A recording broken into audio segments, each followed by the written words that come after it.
আসসালামু আলাইকুম প্রিয় শিক্ষার্থীরা, আশা করি সবাই ভালো আছো। আজকে আমরা শুরু করতে যাচ্ছি এসএসসি ফিজিক্স চ্যাপ্টার 8 এর 9 নম্বর লেকচার নিয়ে। তো এর আগের লেকচারগুলোতে আমরা বেশ কিছু ডিসকাস করেছি, প্রায় অনেক কিছুই ডিসকাস করেছি। এখন শুরু করতে যাচ্ছি আমাদের শীটের বেশ কিছু সিকিউ নিয়ে। তো শীটের 13 নম্বর সিকিউ নিয়ে ডিসকাস করছি। দেখো 13 নম্বরে এরকম একটা উদ্দীপক আছে, এটা একটা অবতল দর্পণ, এটা প্রধান ফোকাস, তার এটা হচ্ছে বক্রতার কেন্দ্র। আর পিসি, এই যে পিসি মানে বক্রতার ব্যাসার্ধ দেওয়া আছে কত, 80 সেন্টিমিটার। তাহলে ফোকাস দূরত্ব কত হবে, 40 সেন্টিমিটার। আর এই পিবি মানে এই আয়না থেকে লক্ষ্যবস্তুর দূরত্ব, এটা একটা লক্ষ্যবস্তু আয়নার সামনে আছে, তার মানে ইউ এর মান দেওয়া আছে অ্যাকচুয়ালি 30 সেন্টিমিটার। এখন তোমাকে বলেছে যে লক্ষ্যবস্তুটি আলোক কেন্দ্র থেকে, এটাই এই যে পি বিন্দু যেটা মেরু, ওটাকে আমরা বলছি আলোক কেন্দ্র। দেখো লক্ষ্যবস্তুটি আলোক কেন্দ্র হতে 50 সেন্টিমিটার দূরে স্থাপন করলে বিম্বের অবস্থান, আকৃতি, প্রকৃতি রশ্মি চিত্রের সাহায্যে বের করো। তাহলে এই যে যখন তোমরা প্রশ্নে দেখবা যে একটা কোশ্চেন বলছে রশ্মি চিত্রের মাধ্যমে বিম্বের অবস্থান বের করো, তখন কিন্তু অঙ্কের মাধ্যমে করা লাগবে না, ছবি এঁকে তারপর দেখাতে হবে। তো লক্ষ্যবস্তুটাকে কোথায় রাখতে বলছে, 50 সেন্টিমিটার দূরে। তো এভাবে তোমরা লিখতে পারো যে উদ্দীপকে, এভাবে তোমরা নিজে লিখে নিতে পারো। দেখো উদ্দীপকের দর্পণের ফোকাস দূরত্ব বলো তো কত, ফোকাস দূরত্ব সমান এফ সমান সমান আর ডিভাইডেড বাই 2 সমান সমান উদ্দীপকের দর্পণের ফোকাস দূরত্ব, এই যে আর এর মান 80 সেন্টিমিটার ডিভাইডেড বাই 2 সমান সমান 40 সেন্টিমিটার লিখে নিলে। এখন বস্তুটিকে 50 সেন্টিমিটার দূরে স্থাপন করতে হবে, অর্থাৎ বস্তুটি প্রধান ফোকাসে এবং কেন্দ্রের মাঝে অবস্থান করবে। কারণ এখান থেকে এইটুকুই যেহেতু ফোকাস দূরত্বই 40 আর এটা 80, তাহলে 50 কোন জায়গায় হবে, 40 এর বেশি এই জায়গায় হবে। তাহলে এইভাবে তুমি শুরু করে দিলে চিত্র অঙ্কন, যে এটা হচ্ছে পি, এখানে লিখে দিলে এফ, এখানে লিখে দিলে সি, আর এখানে লক্ষ্যবস্তু দিয়ে দিলে। তোমার একদম মেপে মেপে দেওয়া লাগবে না। তাহলে তুমি এখানে কি করলে, যে উদ্দীপকের দর্পণের ফোকাস দূরত্ব, দেখো ফোকাস দূরত্ব লিখে নিলে যে 40 সেন্টিমিটার। এখন লক্ষ্যবস্তুটিকে 50 সেন্টিমিটার দূরে স্থাপন করতে হবে, অর্থাৎ লক্ষ্যবস্তুটির অবস্থান হবে এই এফ ও সি এর মাঝে। এখন এফ ও সি এর মাঝে লক্ষ্যবস্তু স্থাপন করে তার প্রতিবিম্ব অঙ্কন করা হলো রশ্মি চিত্রের মাধ্যমে। এই সেই ল্যাঙ্গুয়েজ বলে, এই যে তুমি জানো কিভাবে করতে হয়, সমান্তরাল দিলে এভাবে আলো গেল, এখান দিয়ে দিলে এভাবে আসলো। দেখো কোথায় যাবে, এটা অনেক দূরে আসবে এদিকে। তাহলে এখানে তোমরা যদি ছবি আঁকো দেখবা এই জায়গায় অবস্থান করবে, তখন বলবা চিত্র হতে দেখা যাচ্ছে প্রতিবিম্বের অবস্থান বক্রতার কেন্দ্র এবং অসীমের মাঝে, এটাই অবস্থান। এবং প্রকৃতি বলছে না, যেহেতু মিলিত হয়েছে তাই প্রকৃতি কি বাস্তব বা সৎ। এবং আর কি চাইছে সেখানে, এবং বলছে আকৃতি চিত্র হতে দেখা যাচ্ছে আকৃতি হচ্ছে বিবর্ধিত। শেষ, পারবা একবারে দেখে দেখে। যখন তোমার রশ্মি চিত্রের কথা বলা থাকবে না, শুধুমাত্র তখনই কি আঁকবা, তখনই অঙ্কের মাধ্যমে কাজ করবা। আর রশ্মি চিত্র মানেই সবকিছু এবার ছবির মাধ্যমে চিত্র এঁকে কাজ করবা। এরপরে ঘ নম্বর, লক্ষ্যবস্তু এ বি এর বিবর্ধন। তাহলে যখন তোমাকে বলেছে যে লক্ষ্যবস্তু এ বি এর বিবর্ধন বের করো, ঘ নম্বর মানে এইটার বিবর্ধন, লক্ষ্যবস্তু এ বি, এই যে এ বি লক্ষ্যবস্তুর বিবর্ধন এম বের করো। আর এই ক্ষেত্রে তোমার রশ্মি চিত্র বলেনি, তাই তোমাকে কি করতে হবে, অঙ্কের মাধ্যমে। তাহলে আমরা জানি, তুমি এখান থেকে লিখতে পারছো, আমরা কি জানি বলতো, আমরা জানি 1/v যোগ 1/u সমান 1/f। তো এখানে সেই f এর মান কিন্তু পাবা, আমি ডাইরেক্ট লিখে দিচ্ছি 80/40 মানে কত হয় বলতো, প্লাস 40 সেন্টিমিটার। তারপরে কারণ অবতল দর্পণ, এবং ইউ এর মান কত, ইউ এর মান এই যে এখান থেকে এটার দূরত্ব, এটা হচ্ছে 30 সেন্টিমিটার প্লাস 30 সেন্টিমিটার। এবং এখানে যদি বসিয়ে দাও 1/v, তোমরা ইজিলি তখন 1/f, এফ এর মান কত 40 মাইনাস 1/u মানে 30, এই যে মানটা ভির মান একটা বের হয়ে আসবে। এবং ভির মান অবশ্যই নেগেটিভ আসবে, বোঝা যাচ্ছে নেগেটিভ আসবে। এবং আমরা জানি এফ আর পির মাঝে লক্ষ্যবস্তু থাকলে ওদিকে বিম্ব গঠিত হয় এবং বিবর্ধিত হয়। আচ্ছা, ভির মান যখন নেগেটিভ একটা আসবে তখন অবাস্তব বিম্ব হবে, তখন বিবর্ধন বের করতে বলেছে না, তখন লিখবা যে অবাস্তব বিম্বের ক্ষেত্রে এই যে এম সমান সমান মাইনাস ভি ভাগ ইউ বলে, এই মাইনাস এখানে মাইনাস কত হবে বসাবা, ইউ এর মান দিয়ে এম এর মান বের করবা। এই অঙ্কগুলোই তো আমরা করে আসলাম না, তাহলে আমরা 13 নম্বর ম্যাথ পারবো। এখন আমি চলে যাচ্ছি 14 নম্বর। ওকে, শীটের 14 নম্বরে কি এমন আছে দেখি। যদি একই টাইপের হয় সেগুলো আমরা আর করাবো না। দেখো সি পি দূরত্ব দেওয়া আছে, লক্ষ্যবস্তু দর্পণের সামনে 5 সেন্টিমিটার রাখা হয়, বিম্বের আকার আকৃতি প্রকৃতি বিশ্লেষণ করো, এগুলো দূরত্ব নির্ণয় করো। তাহলে দুইটাই অঙ্কের মাধ্যমে করতে হবে, এটা পারবা। 15 নম্বরের দিকে যাচ্ছি। দেখো যেগুলো পারবা না আমি সেগুলো করে দিব।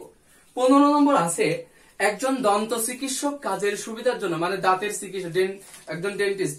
দেখো একজন দন্ত চিকিৎসক কাজের সুবিধার জন্য 6 সেন্টিমিটার ফোকাস দূরত্বের বিশিষ্ট একটি গলীয় দর্পণ ব্যবহার করে।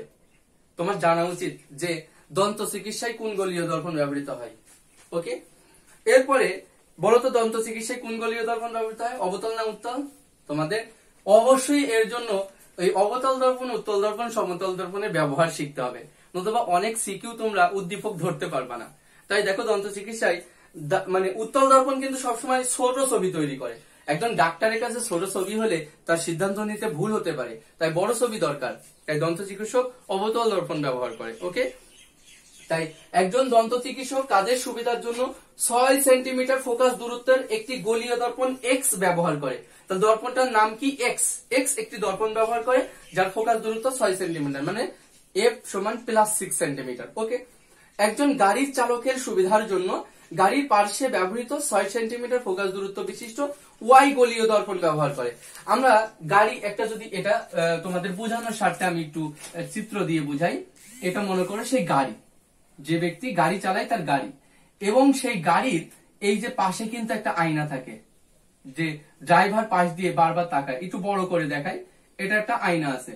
এবং গাড়ির পাশে কি আয়না ব্যবহার করে, মানে গাড়ির এই ভিউ মিরর, হ্যাঁ লুকিং গ্লাস, ভিউ মিরর হিসাবে ব্যবহার করে কিন্তু উত্তল দর্পণের ব্যবহার তোমাকে জানতেই হবে। এবং এখানে হচ্ছে চালক বসে আছে, সে মাঝে মাঝে দেখছে গাড়ি সামনে যাচ্ছে। এই যে তার এই যে আয়না আছে, সে আয়নার এটা হচ্ছে বক্রতার কেন্দ্র, তাই না? বক্রতার কেন্দ্র। আর এটা হচ্ছে কি প্রধান অক্ষ। এই যে দেখো এটা হচ্ছে প্রধান অক্ষ, এরকম ব্যাপার স্যাপার আমি জাস্ট বোঝাচ্ছি। এখন তোমাদের দিল যে এর একজন গাড়ি তার সুবিধার জন্য, গাড়ির চালক তার সুবিধার জন্য গাড়ির পার্শ্বে ব্যবহৃত 6 সেন্টিমিটার ফোকাস 60 সেন্টিমিটার ফোকাস দূরত্ব বিশিষ্ট ওয়াই গলীয় দর্পণ ব্যবহার করে। তাহলে আমরা যদি গ নম্বর অঙ্কে দেখি, ওই গ নম্বর অঙ্ক ওই গাড়ি নিয়েই।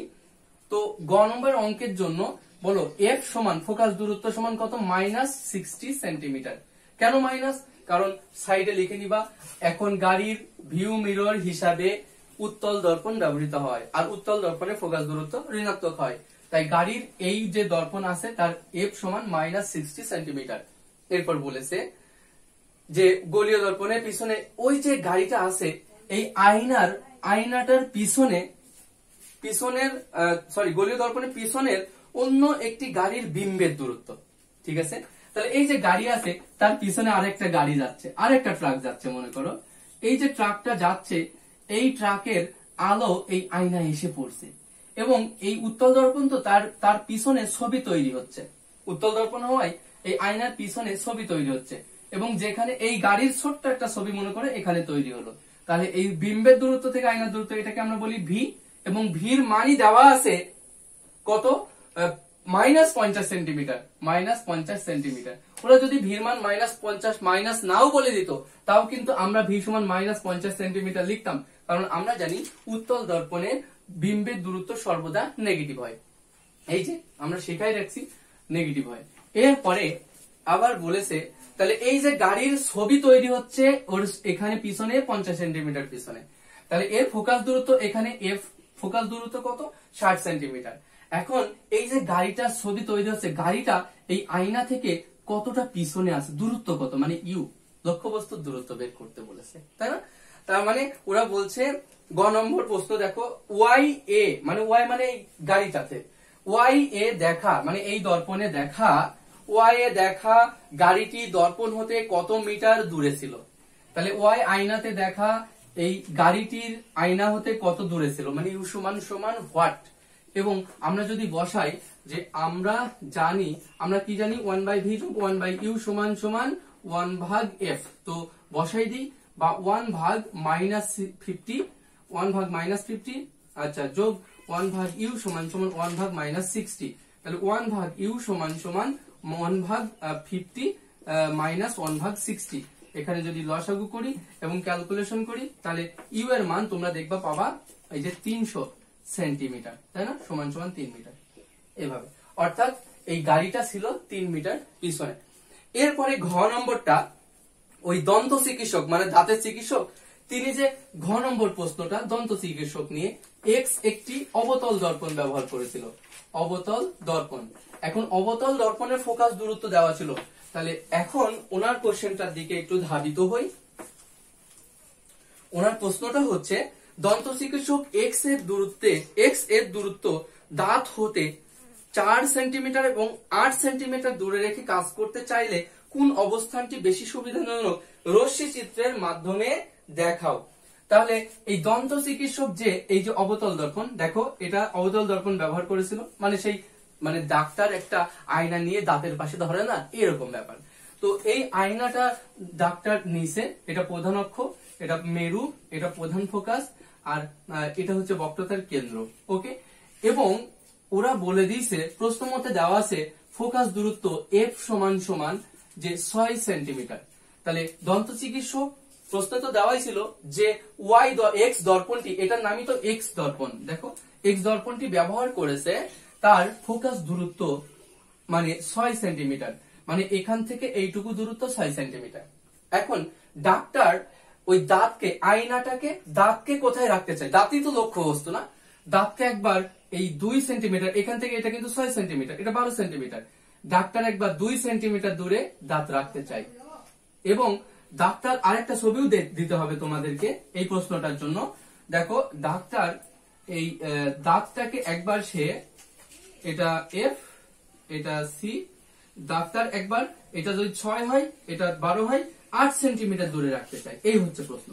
ঠিক আছে, তাহলে ডাক্তার দাঁতকে এই আয়না থেকে 2 সেন্টিমিটার দূরে একবার রাখতে চাই, আর একবার 8 সেন্টিমিটার দূরে রাখতে চাই, এবং দেখতে চাই তোমাকে বিশ্লেষণ করতে বলা হয়েছে কোন জায়গায় দাঁতের অবস্থান থাকলে দাঁতটি ডাক্তারের জন্য কাজ করা সুবিধাজনক হবে।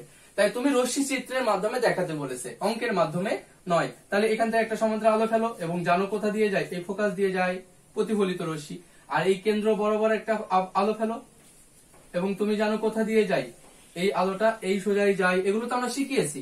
এবং এদেরকে পিছনের দিকে যদি বর্ধিত করো, দেখো ওই বিন্দুতে মিলিত হয়, তাই না? তাহলে এভাবে এটা থেকে একটা আলো ফেলো, এখান দিয়ে যায়, এবং এখান দিয়ে আলো ফেলো, দেখো এখান দিয়ে যায়।